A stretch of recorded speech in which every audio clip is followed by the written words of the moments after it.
Hello, my name is John Otwin. I'm one of the baseball coaches at Papillion La Vista South. My role at Papio South is head JV coach, and my area of expertise is primarily working with our pitchers. Today I'm going to give you a brief breakdown of Teddy's pitching mechanics. Okay, we took this video from our Titan baseball camp early in June.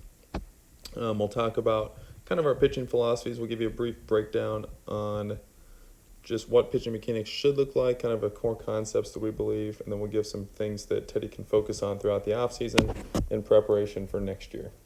Okay, when we look at pitchers' video, we primarily focus on their hips and lower half. We focus a lot on early in the delivery because we believe if we can get the first few phases of the delivery right, everything else kind of takes care of itself. Okay, so the 5 phases of delivery that we focus on are hip load, hip lead, hip separation, release, and follow through. Okay, we spend most of our time on hip load and hip lead because these 2 steps set up everything else. Okay, if we get those right, everything else will usually be right. If we get those wrong, then it's pretty hard for our body to course correct, and there's a lot of other flaws that pop up as well. Okay, so I'm just going to give you a quick synopsis on what these first 2 steps should look like. All right, and then we'll take a look at Teddy's video and talk about some things that he can work on. Okay, so first, hip load. All right, so hip load is from the beginning of the leg lift to the top of the leg lift, and it basically is how we set up our hips before we move down the mound. Okay, so the things I look for is I want to see a strong bottom leg. Doesn't have to be perfectly straight, doesn't have to be super bent. Okay, we just want it to be strong and stable. Okay, I always look to see if how the front leg lifts. So we want to see the front leg lift towards the pitcher's back ear, back shoulder. Okay, we don't want it to go too far back towards second. We don't want it to go just straight up and down. Okay, we want it to go back ear and back shoulder. The reason for that is because we want to see a little bit of a corkscrew with the hips. All right, so I'm going to see that front hip pocket turn slightly so that way you show it towards home. All right, so just a little bit of twist of the hips. All right, and I want to see that front hip get elevated slightly compared to the back hip. All right, those are the things that we really look for that set up a good hip load. All right, once we get a good hip load, then we move into hip lead. Okay, so hip lead, we want to send the hips down the mound first, and I want to maintain that elevation in that front hip. Okay, I also want to get that front, my glove side, slightly elevated as well to match the plane of the hips. Okay, because of that, the trunk should stay stacked over those hips and it should stay back. Okay, we don't want the trunk leaking forward early during hip lead. Okay, if I look at the legs and lower half, all right, I want to see my knee stay stacked over my back foot. I want to see my butt sit back behind my heel. All right, because this sets the hips up in a good position as we rotate into front foot strike. Okay. Like I said, we spend most of our time on hip load and hip lead because that is what sets up good hip to shoulder separation at front foot strike. Okay, so this is where the belt's pointed towards home, the chest is pointed towards third, and then the arm is cocked and ready to throw the baseball. Okay, but like I said, this is all a result of everything that happened earlier in the delivery. So we don't really teach hip to shoulder separation because it's a result of everything else that's happened previously.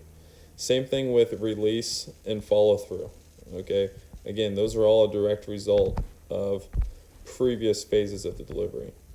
Okay, so obviously it's a lot more complex than just those simple steps, but for the sake of this video, it's a good place to start. Okay, so let's talk about Teddy now. So I'm going to go through slow motion.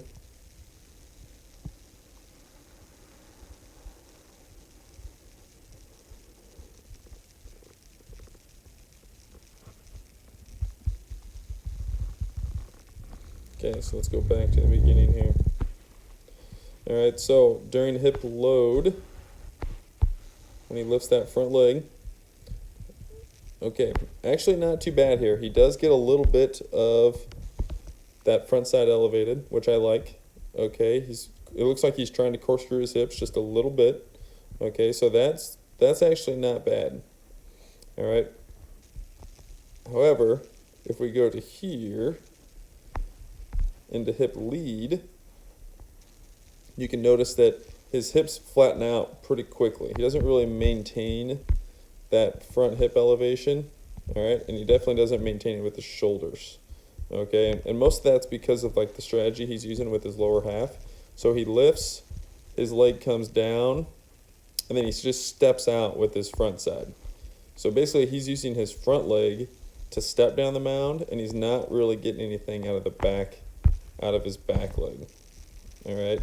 So one thing that he could probably work on, it's kind of tough from this angle, is getting his butt to sit back behind his heel, kind of like he's sitting on a chair, and then using that back leg to drive down the mound rather than the front leg to step down the mound.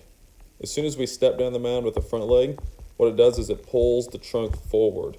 Okay, so you can see that as he lands, right, his trunk is already forward, his glove side is already opening up.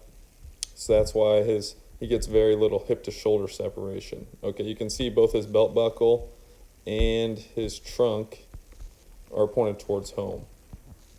And so once this happens, now he's basically throwing all arm, and he's not getting much out of his body.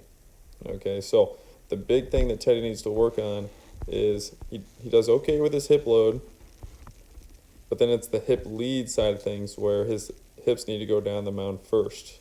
Okay, his hips and shoulders are all going down the mound at the same time, and that's because he's stepping with his front leg and not getting much out of his back leg to drive him down the mound.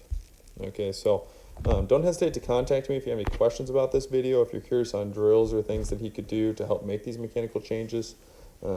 We do give pitching lessons in the off season for people who are interested, and you can always reach me at 402-806-1723. All right, I'm an open book. I enjoy talking baseball and pitching. I hope you find this video helpful. Thank you, and go Titans.